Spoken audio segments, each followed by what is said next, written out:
کہ جہاں پر بیوی خود ہزاروں لاکھوں فرشتوں کے ساتھ بہشت میں داخل ہوں گی، رک جائیں گی، آواز آئے گی کہ کیوں رک گئی ہیں؟ کہیں کہ پروردگار تو مجھے آج میری منزلت اور میری قدر دکھا۔ تو پروردگار کے حکم سے ہر جو بھی فرد ہوگا جس کے دل میں ذرہ برابر بھی سیدہ کی محبت ہوگی تو اسے دکھایا جائے گا، اور بیوی پھر کہیں گی کہ یہ جس کے دل میں بھی ذرا بھی محبت ہے اس کو بھی میرے ساتھ جو ہے وہ بہشت میں داخل کر دیں۔ جب وہ افراد جب جنت میں داخل ہو رہے ہوں گے وہ رک جائیں گے، آواز آئے گی کہ کیوں رک گئے ہو؟ کہا پروردگار آج ہم دیکھنا چاہتے ہیں کہ منزلت اور قدر جو ہے وہ کیا ہے بیوی کی۔ تو پھر دکھایا جائے گا کہ جس شخص نے، پروردگار جو جنت میں جا رہا ہے اس کے لیے جس شخص نے مجھے بیوی کی محبت کی وجہ سے چاہے کھانا کھلایا ہو، چاہے لباس دیا ہو، چاہے پانی پلایا ہو، چاہے کوئی بھی کام بیوی کی محبت کی وجہ سے کیا ہو، اس کے قلب کو دکھایا جائے گا اور اسے بھی بہشت میں داخل کر دیا جائے گا۔ خوب یہ ظاہر ہے کہ اس باتوں کو ہم اس دنیا کے اندر شاید اس طرح سمجھ نہیں سکتے، لیکن آپ اپنی زندگی میں اس کو تجربہ کر سکتے ہیں، پریکٹیکل کر سکتے ہیں کہ آپ کبھی اپنی کسی زندگی کی مشکلات میں جو ہوتی ہیں اس میں پھنسے تو بیوی سے توسل کریں، بیوی کو خدا کی بارگاہ میں وسیلہ قرار دیں، پھر آپ کو پتہ چلے گا کہ بیوی کس طرح آپ کی اس دنیا میں بھی جو ہے وہ نصرت فرماتی ہیں۔ بہرحال اسی حوالے سے چند دن آپ کی خدمت میں حاضر ہیں۔ عزیزان محترم، اہل بیت علیہ الصلوۃ والسلام کا ذکر کئی زاویوں سے کیا جا سکتا ہے، لیکن اصل ہدف ان کے اس مقصد کو بیان کرنا ہے جس کے لیے پروردگار نے انہیں زمین پر بھیجا۔ گو کہ مشکل ہے، حق گوئی آسان نہیں ہے، کیونکہ آج معاشرہ جو ہے وہ حق سننے کا قائل کم ہو گیا ہے۔ اس کو وجہ یہ ہوتا ہے کہ اگر اسے بہت زیادہ حق کہا جائے گا تو اس کی زندگی کا اپنا آرام ختم ہوتا ہے، اس کی زندگی کا سکون ڈسٹرب ہو جاتا ہے، کیونکہ جیسے کہ وہ ابھی جوان نے ماشاءاللہ قرآن کی آیات کی تلاوت کی اور اس میں بتایا کہ اصل جو ہے وہ بیوی کا حق ولایت کی تکمیل تھی، یعنی ولایت کو کامل کرنا۔ بیوی کسی باغ کے ٹکڑے کی وجہ سے جو ہے وہ نہیں گئی تھی دربار میں، بیوی ان کو باغوں کی ضرورت نہیں ہے عزیزان محترم کہ جن کے لیے خود بہشت کے باغ ان کے ہوں، ان کو دنیا کے باغوں کی ضرورت نہیں ہے، یا ان کے لیے وہ حق ولایت مہم تھا کہ جس کو غصب کیا جا رہا تھا، اس کو پورا کرنے کے لیے بیوی جو ہے وہ اپنے گھر سے باہر نکلی ہیں۔ وہ خاتون کہ جو رسول خدا کی اکلوتی بیٹی ہیں، وہ خاتون جن کے دروازوں پر فرشتے بھی اجازت کے ساتھ داخل ہوتے ہیں، وہ خاتون کہ اگر چاہتی تو کہہ سکتی تھیں کہ میں تو آخری نبی کی اکلوتی بیٹی ہوں، میں تو سیدۃ النساء العالمین ہوں، میں کیوں جاؤں گلی کوچوں میں کیوں جاؤں بازاروں میں؟ لیکن جب اطاعت ولایت آتی ہے تو پھر سب سے پہلے یہی گھرانہ ہمیں کھڑا ہوتا ہوا نظر آتا ہے، اور یہی ان کا اصل ہدف ہے عزیزان محترم۔ یہ اس لیے نہیں گئی تھیں یا اس لیے انہوں نے قیام نہیں کیا، یا یوں کہیں آج کی لینگویج میں انہوں نے ریزسٹنس اس لیے نہیں دکھائی کہ انہیں حکومت چاہیے تھی فوراً، نہیں، یہ جانتے تھے کہ جو دڑار آ گیا ہے سسٹم کے اندر وہ اتنی جلدی پورا ہوگا نہیں۔ یا امام حسین علیہ السلام نے جو 61 ہجری میں قیام کیا، امام حسین علیہ السلام 61 ہجری کے اندر فوراً حکومت کو اپنے ہاتھ میں لینا نہیں چاہتے تھے، وہ جانتے تھے کہ وقت لگے گا، ٹائم لگے گا، تب یہ پوری بشریت ولایت کے میدان میں واپس آئے گی، اور ہم آج جو جمع ہیں اسی ولایت کو میدان میں آنے کے لیے، یعنی اس ولایت کے گرد جمع ہونے کے لیے یہاں بیٹھے ہوئے ہیں کہ آج خدا نے ہمیں دور دراز دنیا کے مختلف حصوں میں بھیجا ہوا ہے، اور اگر آج ہم ذکر محمد و آل محمد کرتے ہیں تو اس کا ہدف یہ ہے کہ وہ جو حق غضب ہوا مدینہ کے اندر آج ہمیں اس کو واپس لے کر آنا ہے، ورنہ یہ نہ ہو کہ ہماری بھی مثال وہی ہو جائے کہ بس ہم گریہ کریں، روئیں اور اپنے گھروں کو چلے جائیں، اور اس کے بعد بولیں کہ بس بڑا افسوس ہوا، بڑا غم ہوا، اور کسی نے بھی بیوی کی مدد نہیں کی۔ سب مانتے تھے مولا کائنات کو، سب جانتے تھے، سب نے غدیر کی باتوں کو سنا ہوا تھا، لیکن ہر کوئی اپنی زندگی میں مصروف تھا۔ کہیں خدا نخواستہ ہمارے ساتھ بھی ایسا نہ ہو کہ آج ہماری زندگی سب چل رہی ہے، ہم حرم بھی جا رہے ہیں، ہماری زیارتیں بھی ہو رہی ہیں، ہماری زندگی بہت اچھی ہے، لیکن اگر آواز آ گئی کہ اس امامت اور ولایت کے لیے اپنے وجود کو قربان کرو، تو کیا ہم تیار ہیں؟ کیا فاطمیہ ہمیں یہی پیغام دیتی ہے یا فاطمیہ ہمیں کوئی اور پیغام دیتی ہے؟ فاطمیہ کا احیاء ہونا آج کے دور کے اندر یہی ہے کہ آج ہم اپنے وقت کے امام کے لیے اپنی زندگی کو پیش کریں۔ جان محترم، گھبرانے کی بہرحال ضرورت نہیں ہے، امام ہم سے کوئی بہت بڑا تقاضا نہیں کر رہے، امام ہم سے یہی فرماتے ہیں کہ جو تمہاری صلاحیت ہے اس کو استعمال کرو امام کے ظہور کے لیے۔ اب ہر شخص کے اندر ایک اپنی صلاحیت ہے، ہمیں اسی کو انجام دینا ہے۔ ہماری گفتگو جو ہے وہ اسی سیر تکامل کی طرف ہے کہ اولیاء خدا امتحانات کو قبول کرتے ہیں، یعنی ان کی زندگی میں اللہ ان کو آزمائش میں ڈالتا ہے۔ کیوں ڈالتا ہے؟ تاکہ بشریت کو، انسانوں کو جو ہے وہ ان امتحانوں کے ساتھ لے کر کمال تک لے کے جائیں۔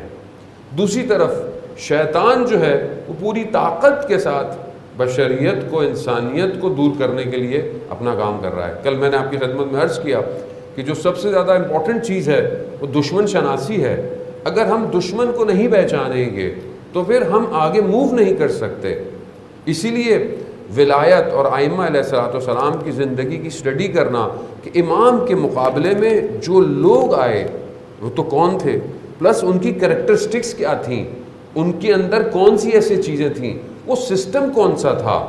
آپ دیکھیں کہ جب رسول خدا حضرت محمد مصطفیٰ صلی اللہ علیہ وآلہ وسلم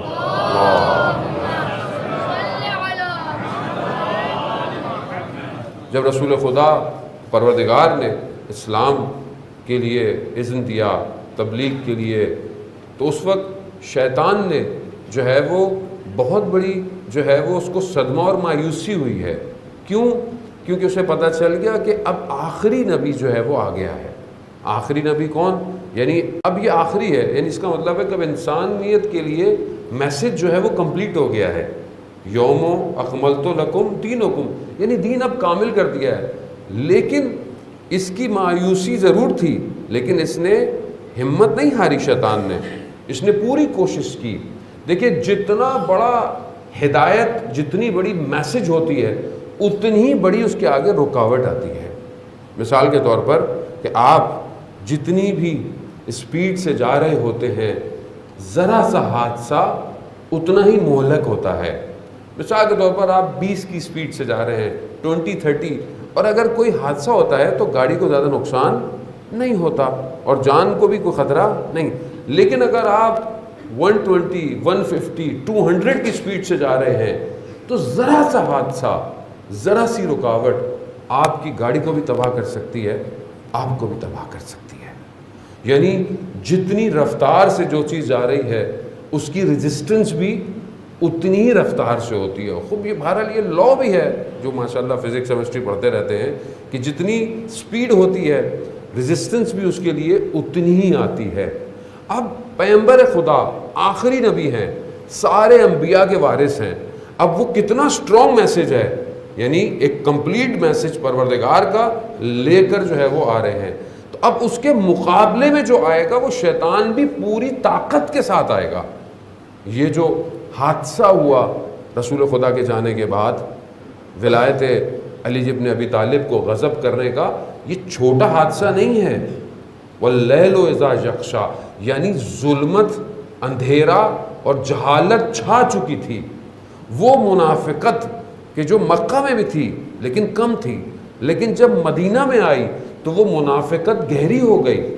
مولا متقیان جب خود ایک نامہ لکھتے ہیں محمد ابن ابی بکر کو کہ جو خلیفہ اول کے بیٹے ہیں، محبان علی میں سے ہیں، تو ان کو کہتے ہیں کہ مجھے رسول خدا نے فرمایا کہ علی میں تمہارے معاملے میں کسی سے مجھے وہ نہیں ہے، نہ مشرک سے ہے نہ مومن سے ہے۔ مومن واضح محبت کرتا ہے، مشرک واضح دشمن ہے، جو مشکل ہے وہ منافق سے ہے۔ کیوں؟ کیونکہ منافق کی نمازیں سجدے طولانی ہیں، مستحبات پر عمل کرتا ہے لیکن اندر سے منافق ہے۔ عزیزان محترم، خدا نہ خواستہ، بہرحال ہم منافق نہیں ہیں، ہم ظاہری طور پر جو ہیں انشاءاللہ کہ باطن سے بھی وہی ہیں، لیکن جو ہمیں کام دیا گیا ہے، منافقت کیا کرتی ہے؟ معاشرے کو ظاہر میں ہمیں لگتا ہے کہ بہت اچھا ہے لیکن اندر سے کھوکھلا کر رہی ہوتی ہے۔ یہ منافقت کے بادل اتنے مضبوط تھے کہ اس خاتون کو، کہ جو جنت سے اتری ہوئی خاتون ہے، جو حورہ انسیہ ہے، اسے اپنی قربانی پیش کرنی پڑ گئی۔ یعنی آپ سمجھ رہے ہیں کہ بی بی کا مقام کیسا مقام ہے کہ حدیث میں وارد ہوتا ہے کہ جب ملائکہ ایک لمحوں میں، فرشتے پریشان تھے، اچانک سے اندھیرا ہو گیا عرش پہ، تو ایک نور آیا کہ جس نے روشنی دی اور فرشتوں کو راستہ نظر آیا۔ ملائکہ نے خدا کی بارگاہ میں پوچھا، پروردگار یہ کیسا نور ہے؟ تو یہ خدا کی آواز آئی کہ یہ نور حضرت فاطمہ کا نور ہے۔ وہ نور جو ملائکہ کو راستہ دکھائے وہ کتنا لطیف نور ہوگا، اس کو جلنا پڑ گیا اس دنیا کی آتش میں۔ کیوں؟ کیونکہ معاملہ اتنا ہی سخت تھا، جو ڈائیورژن کی جا رہی تھی، جو کی جا چکی تھی، اٹ واز ویری ہارڈ۔ یہ آسان نہیں تھا۔ ہم تو تاریخی کتابیں پڑھتے ہیں، 2-3 چیزیں کرتے ہیں، بس لان بھیجی اور اپنے گھر چلے گئے۔ عزیزان محترم، یہ اتنا آسان نہیں ہے۔ اتنا آسان ہوتا تو تاریخ جو ہے وہ ہدایت نہ پاتی حضرت سیدہ کے جلے ہوئے دروازے سے۔ بڑے بڑے علماء نے آ کر اسی جلتے ہوئے دروازے سے ہدایت پائی ہے۔ کیوں پائی ہے؟ کیونکہ یہ ہدایت کے لیے ہے۔ آج ہماری مجلسوں کو، آج ہماری شاعری کو، آج ہمارے نوحوں کو بھی ایسا ہی ہونا چاہیے کہ آج ہم اس کے ذریعے سے ہدایت دیں، نہ لوگوں کو بھگا دیں، نہ لوگوں کو دور کر دیں، نہ اس بات پہ خوش ہوں کہ ہم تو یہ کر رہے ہیں، ہم تو وہ کریں۔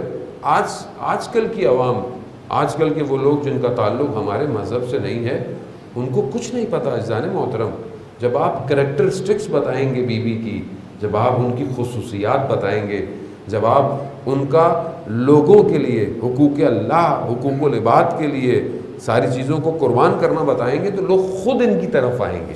تو یہ ہماری بہت بڑی ذمہ داری ہے۔ اب اس ٹائم دشمن اپنی پوری طاقت کے ساتھ، اسٹریٹجی کے ساتھ، اپنے پورے میڈیا کے ساتھ کتنا ہے کہ اس مدینہ کو، کہ جہاں رسول خدا وضو کرتے ہیں اور لوگ تبرک لیتے ہیں، رسول خدا کے گھر کے دروازے کو آگ لگا دی۔ اللہ اکبر! یعنی کتنا اسٹرانگ پلان تھا، کتنا سیٹ اپ تھا۔ خوب، آج آپ کیا سمجھتے ہیں کہ آج دشمن سو گیا ہے؟ آج اگر یوسف زہرا ظہور نہیں کر رہا تو آج بھی بی بی دروازے کھٹکھٹا رہی ہے کہ دیکھو میرا فرزند غیبت میں ہے۔ جس طرح علی کو غیبت میں ڈال دیا اور مدینہ کے لوگ خاموش تھے، آج آخری فرزند غیبت میں ہے۔ آج ہمارا دروازہ کھٹکھٹایا جا رہا ہے۔ آج بی بی ہم سے بھی تقاضا کرتی ہے کہ میرے بیٹے کی ولایت کے لیے تم کیا کر رہے ہو؟ مگر میں اپنی زندگی میں مصروف ہو جانے والا، مجھے پتہ ہی نہیں ہے کہ امام کے ظہور کے لیے رکاوٹ کیا ہے۔ اب جتنی بڑی رسالت ہوتی ہے اتنا ہی بڑا دشمن پلان لے کر آتا ہے۔ جس طرح حضرت نوح کے لیے مشکلات تھیں، کشتی کی بنائی، اسی طرح ہر نبی کے مقابلے میں انہی کے حساب سے آئے۔ حضرت موسیٰ علیہ السلام کے مقابلے میں جادوگر آئے، فرعون آیا، اللہ نے ان کو عصا دی ہوئی تھی۔ حضرت عیسیٰ کے مقابلے میں بھی اسی طرح لوگ آئے، حضرت یوسف کے مقابلے میں۔ رسول خدا ایک بڑی رسالت لے کر، ایک بڑا میسج لے کر آئے تھے کہ اب یہ جو لوگ ہیں یہ قیامت تک کامیابی کی طرف مقابلے میں ہیں۔ اب جو آنے والا ہے آخری، وہ ان تمام انبیاء کا وارث ہے۔ اس کے مقابلے میں جو سسٹم ہے وہ کیا ہے؟ وہ کس طرح آئے گا؟ وہ کس طرح آ چکا ہے؟ عزیزان محترم، تو آج آپ دیکھیں، آج آرٹیفیشل انٹیلیجنس کا دور ہے۔ آج دشمن آپ کے سامنے نہیں آئے گا ڈائریکٹ۔ آج دشمن کیا کر رہا ہے؟ وسیلے کے ذریعے سے۔ کیا وسیلہ ہے دشمن کے پاس؟ فیس بک، یوٹیوب، انسٹاگرام، ٹک ٹاک، اسنیپ چیٹ، یہ کیا ہے؟ یہ بچے بھی پریشان ہو جائیں گے، مولانا یہ تو سب ہمارے موبائلوں کے اندر بھی ہے۔ خوب یہ دشمن کا پلیٹ فارم ہے، کس نے بنایا ہے؟ دشمن نے بنایا ہے۔ اب آپ سمجھتے ہیں کہ یوٹیوب پہ میں مجلس ڈال دوں، یوٹیوب پہ میں نوحہ ڈال دوں تو میں نے بڑا کام کر لیا۔ عزیزان محترم، دشمن کے زمین میں کبھی جنگ جیتی نہیں جا سکتی، یاد رکھیے گا۔ دشمن اس کی زمین ہے، وہ جب دل چاہتا ہے آپ کا یوٹیوب بند کر دیتا ہے، جو جب دل چاہتا ہے آپ قاسم سلیمانی کی تصویر ڈالیں، آپ کا انسٹاگرام بند ہو جائے گا، آپ کا فیس بک بند ہو جائے گا۔ کیوں بند ہو جائے گا؟ کیونکہ زمین اس کی ہے۔ امام حسین علیہ السلام جب کربلا پہنچے ہیں تو امام حسین نے کربلا کی زمین خریدی ہے تاکہ کوئی یہ نہ کہے کہ حسین دوسری کی زمین میں جنگ لڑنے آیا تھا۔ جنگ اپنی زمین میں جیتی جاتی ہے۔ آج ہمارے پاس کیا ہے؟ آج ہم آرٹیفیشل انٹیلیجنس میں کہاں ہیں؟ آج ہم کتنی اپلیکیشن، کتنا سسٹم ڈیزائن کر چکے ہیں۔ آج سب کچھ دشمن کا بنایا ہوا ہے، سب وہ ہمیں ٹریک کر رہا ہے، ہم جاتے کہاں ہیں، ہم کھاتے کیا ہیں، ہم پیتے کیا ہیں، ایوری تھنگ از سسٹمیٹک ہے، سب اس کے پاس ہے۔ تو آج ہم سمجھتے نہیں ہیں کہ دشمن ان وسیلوں کے ذریعے، دشمن آپ کے سامنے دروازہ نہیں کھٹکھٹائے گا، دشمن آپ کے بچے کو زہریلی چاکلیٹ نہیں دے گا، دشمن آپ کے بچے کا اخلاق برباد کرے گا، دشمن آپ کی بیٹی کا کردار خراب کرے گا انسٹاگرام کے ذریعے سے، اس کو بتائے گا ایسی پوسٹ کرو، ایسی چیزیں کرو، وہ آہستہ آہستہ اسلامک لائف سٹائل ٹوٹ جائے گا۔ دشمن وسیلے کا قائل ہے، دشمن وسیلے کا قائل ہے، اور اہل بیت کے ماننے والے وسیلے میں مشکل پیدا ہو گئی ہے ان کی۔ اور زانے محترم، ہم کہاں جا رہے ہیں؟ جب دشمن وسیلوں کے ذریعے سے آج ہمیں اٹیک کر رہا ہے تو جہاں خدا خود قرآن میں ہمیں کہہ رہا ہے کہ تم وسیلے کے ذریعے سے میرے پاس آؤ، وہاں پر ہمیں مشکلات ہوتی ہیں۔ یہ بھی دشمن کی سازش ہے۔ آپ دشمن کو کیا سمجھ رہے ہیں؟ دشمن باہر سے آئے گا۔ شیطان نے کیا کہا ہے قرآن کے اندر؟ میں رائٹ سے آؤں گا، میں لیفٹ سے آؤں گا، میں فرنٹ سے آؤں گا، میں بیک سے آؤں گا۔ آج کلچر، آج لباس، آج جو ہے وہ مذہب کے اندر گھس گیا دشمن۔ کہاں سے؟ جو لوگ مذہبی ہیں ان کو تو خرابی باہر سے تھوڑی دی جائے گی، جو لوگ مذہبی ہیں ان کو ان کے عقیدے خراب کیے جائیں گے، ان کے عقیدوں کے اندر کنفیوژن کریٹ کی جائے گی۔ آج یوتھ جو ہے وہ ایتھسٹ ہو رہا ہے، آج یوتھ مولانا وسیلہ، مولانا حدیث کے ساتھ صحیح ہے نہیں ہے۔ خوب یہ جو نو مولود لوگ ہیں کہ جنہوں نے حوضے کی شکل بھی صحیح طرح دیکھی نہیں ہے، آپ ان پر یقین کریں گے یا آیت اللہ عظمیٰ بہجت جیسی شخصیت پہ یقین کریں گے؟ آیت اللہ عظمیٰ بہجت ہر شب جمعہ حدیث قصہ کی تلاوت کرتے ہیں، حدیث قصہ کا ختم رکھتے ہیں۔ آپ کے لیے یہ رول ماڈل ہے، یہ رول ماڈل ہے کہ جو پتہ نہیں کہاں سے پیسے لے رہے ہیں، کس کی زبان بول رہے ہیں، آپ اس کے لیے پریشان ہیں۔ عزیزان محترم، آپ دشمن کو سمجھنے کی کوشش کریں۔ دشمن آپ کے عقیدے کو سست کرنا چاہتا ہے، سلو کرنا، آپ سے آپ کا دین چھیننے نہیں آئے گا دشمن۔ nobody come to say کہ آپ اسلام چینج کر دو، آپ شیعہ چینج کر دو، نہیں۔ یہ شیعوں میں تھوڑا سا مسئلہ ہے، یہ تھوڑا عقائد یوں ہے، یہ آہستہ آہستہ کیا ہوگا۔ ویسے بھی Netflix, T V season, Amazon series, prime series, یہ ساری چیزیں تو ہم لوگ صبح شام دیکھتے رہتے ہیں۔ تو اس دیکھنے کے بعد اب آپ کیا کریں گے؟ آپ کے اوپر من و سلوہ اترے گا، ذہن تو ویسے ہی خراب ہے، سسٹم تو ویسے ہی اکھڑا ہوا ہے، مشکلات تو ویسی ہیں، تو ذرا سی کوئی او مولانا یہ بہت پرابلم ہے، یہ ابھی کوشچن بہت زیادہ ہیں۔ کس چیز کے کوشچن ہے؟ 1400 سال گزر گئے، آپ کی تشیع وسیلے پر قائم ہے۔ اگر آپ وسیلے کو باہر نکالیں تو آپ کے پاس ہے کیا پھر تشیع کے اندر؟ آپ کا مین عقیدہ امامت ہے، آپ کی زندگیوں میں استغاثہ ہے، یا غیاث المستغیثین یا مہدی ادرکنی۔ خوب اگر آپ اس کو ہٹا دیں تو آپ کے پاس ہے کیا پھر؟ تو آپ پھر یہ مت کہیں کہ آپ شیعہ ہیں، آپ اپنا مذہب چینج کر لیں، وی ہیو نو ایشوز، ہمیں آپ سے کوئی ایشو نہیں ہے۔ خوب کتنے لوگ ہیں جو 12 امام کو نہیں مانتے، کتنے لوگ ہیں جو 6 امام کو مانتے ہیں، کتنے لوگ ہیں جو 4 امام مانتے رہے، ہمیں اس سے کسی سے پرابلم نہیں ہے۔ لیکن جب آپ یہ کہہ رہے ہیں کہ آپ اثنا عشری ہیں تو آپ کو 12 پر پابند رہنا ہے اور 12 کے لیے کام کرنا ہے۔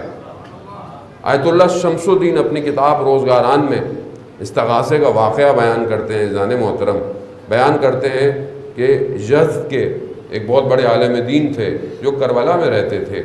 وہ کہتے ہیں کہ میرا جو ہے وہ ایک رشتہ دار تھا، میرے چچا کا بیٹا شیخ علی، وہ خود یزد کا عالم دین تھا۔ اس زمانے میں لوگ ٹریول جب کرتے تھے، حج پہ جاتے تھے تو مختلف جگہوں سے ہوتے ہوئے جاتے تھے، تو کہتا ہے وہ یہاں آیا اور ہم نے کربلا سے اس کو خدا حافظ کیا۔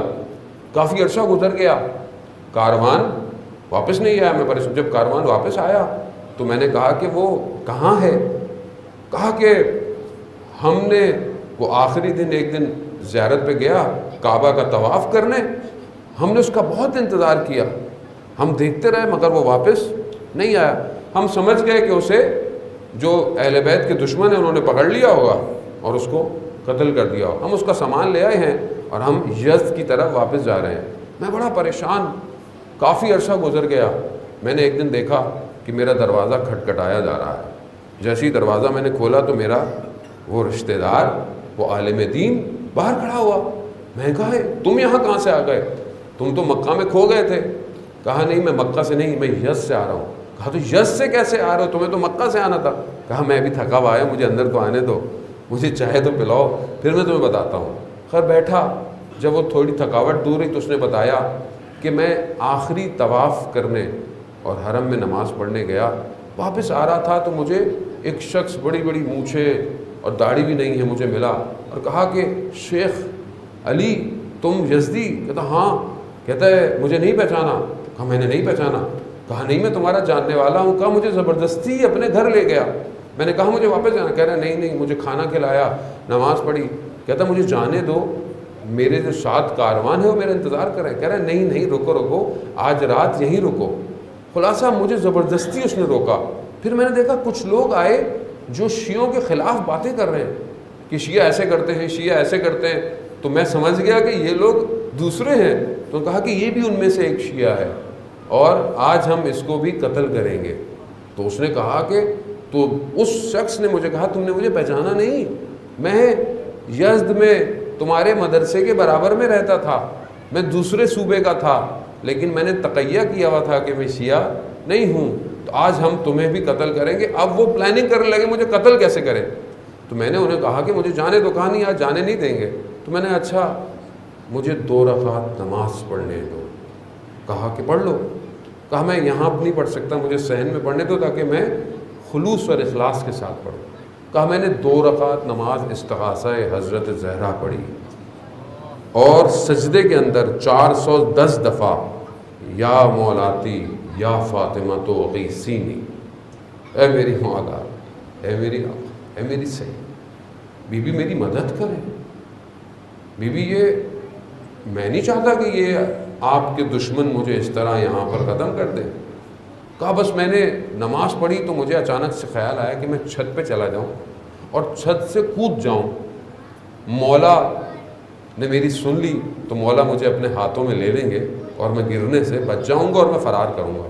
جیسے ہی میں چھت پر گیا تو مجھے مکہ کے پہاڑ نظر نہیں آئے، کہاں غائب ہو گئے۔ اچانک سے میں نے دیکھا کہ یہ تو یزد کی پہاڑیاں ہیں۔ جب میں نے دیکھا تو میں تو اپنے گھر میں کھڑا ہوا ہوں۔ میں نے کہا میں خواب دیکھ رہا ہوں کہ بیدار ہوں، لیکن میں ویسے ہی اپنے گھر میں دیکھا رات کا وقت ہے، بچے سو رہے ہیں۔ میں نے اوپر سے چھت کا دروازہ کھٹکھٹایا، بچے گھبرا گئے۔ کہا کون؟ کہا میں تمہارا والد ہوں۔ کہا آپ تو مکہ گئے تھے۔ کہہ رہے دروازہ کھولو میں تمہیں داستان بتاتا ہوں۔ عزیزان محترم، ایک نماز استغاثہ مکہ سے واپس یزد لے آئی۔ ایمان چاہیے، ایمان، سست دین نہیں چاہیے، کھوکھلا دین نہیں چاہیے۔